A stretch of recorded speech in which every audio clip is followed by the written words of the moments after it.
2-3 important चीज़ें हैं जो मैं महराज मलिक जी के फॉलोअर्स, उनके चहेते और जो भी उनके वेल विशर्स हैं, उनके लिए ये मैसेज होगा। सबसे पहले ये मैटर लंच के बाद उठाया गया। अनफॉर्चुनेटली हमने मेंशन किया था सुबह कि इस मैटर को सुबह जल्दी उठाया जाए, आइटम नंबर 1 के तौर पे उठाया जाए, बट अनफॉर्चुनेटली ऑनरेबल कोर्ट ने हमारी ये रिक्वेस्ट नहीं मानी। उन्होंने लंच के बाद एक रेगुलर लिस्ट के दौरान ही, सप्लीमेंट्री लिस्ट के दौरान इस मैटर को उठाया। एंड इसमें जो था, क्योंकि सबसे पहले हमसे पूछा गया, जज साहब ने पूछा महराज मलिक जी की लीगल टीम से दैट आपने अपना पूरा जो सबमिशन है वो कंप्लीट कर लिया, there is nothing more to से।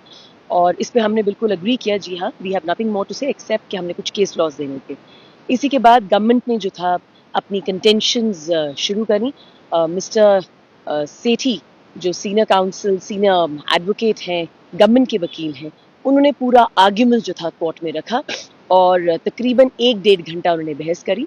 एंड फाइनली जज साहब ने ये डिसाइड किया कि इस मैटर को 29th ऑफ जनवरी को अब सुना जाए, और उन्होंने स्पेसिफाई भी किया है that it will be heard as item number 1। मैं फिर से रिपीट कर देती हूँ कि हमने महराज मलिक जी की जो लीगल टीम थी, उन्होंने ये रिक्वेस्ट करी थी कि आज महराज मलिक जी का जो मैटर है वो सबसे पहले सुना जाए, but unfortunately the court turned it down. Court ने ये कहा कि हम इसको जो सप्लीमेंट्री लिस्ट लगी है उसी के दौरान ही हम इसको सुनेंगे।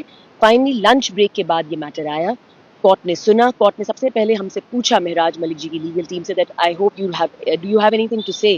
तो हमने उन्हें कहा कि हमारे आर्ग्यूमेंट्स कंप्लीट हो चुके हैं, there is nothing in particular that we want to state. सिर्फ हमने केस लॉज की एक लिस्ट देनी थी, कंपाइलेशन देनी थी।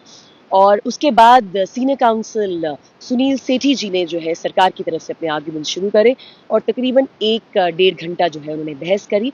इसके बाद माननीय अदालत ने डिसाइड किया कि ये मैटर जो है अब 29th ऑफ जनवरी को सुना जाएगा।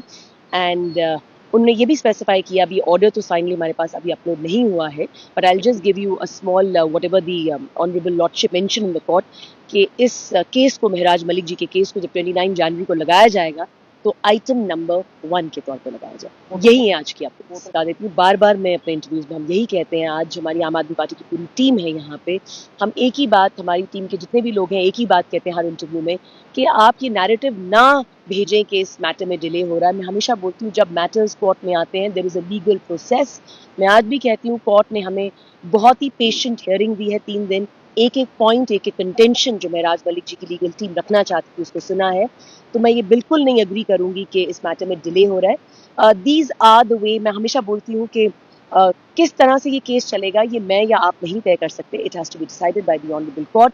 माननीय अदालत को ही ये डिसाइड करना होता है और वो अपने पेस से इस केस को चलाएंगे।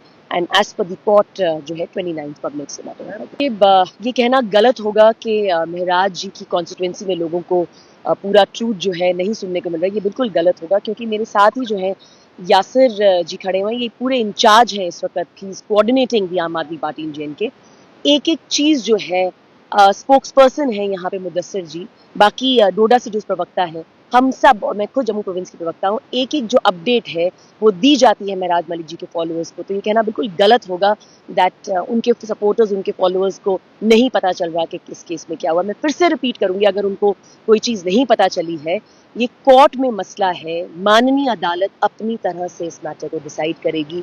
वो कितने दिन सुनना चाहेगी, कितने दिन नहीं सुनना चाहेगी, कितने घंटे सुनेगी, कितने घंटे नहीं सुनेगी, that has to be decided by the honourable court. इसमें हमारी कोई भी जो है इंटरफेरेंस नहीं होती। As a lawyer we can not interfere, हम अपनी सिर्फ सबमिशंस रख सकते हैं, हम कोर्ट पे किसी तरह का भी दबाव नहीं डाल सकते। It is an absolute discretion of the honourable court.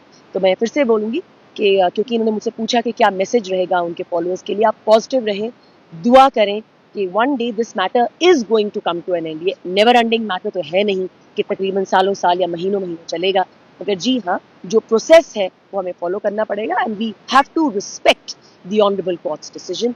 जो न्यायपालिका का डिसीजन है वो उसे हमें पूरी रिस्पेक्ट देनी पड़ेगी। और अब अगर न्यायपालिका का आज डिसीजन है कि 29 को उन्होंने इस मैटर को सुनना है एज आइटम नंबर 1, तो हमें इस चीज का पूरा रिगार्ड रखना पड़ेगा। कितनी जल्दी ये रिजॉल्व होगा ये डिसाइड करेगी माननीय हाई कोर्ट, इसमें हमारा से नहीं होता है। एज महराज मलिक लीगल टीम, मैं पहले भी बोल चुकी हूँ, सीनियर काउंसिल राहुल पंत जी जो महराज की लीगल टीम को लीड कर रहे हैं, उन्होंने हर बार बड़े सशक्त तरीके से जो है महराज मलिक जी का मैटर, जो पूरा का पूरा मैटर है, वो माननीय अदालत के सामने रखा है। अल्टीमेटली मैं कोई भी फॉल्स होप्स नहीं देना चाहूंगी, मगर हाँ, एक पॉजिटिव मैसेज जरूर देना चाहूंगी that this case will come to an end और जो भी इसका रिजल्ट होगा बहुत पॉजिटिव होगा, महराज मलिक जी के फेवर में ही होगा। हमें पेशेंस रखना पड़ेगा एज महराज मलिक सपोर्टर्स, एज महराज मलिक वेल विशर्स, और यही मेरा मैसेज है।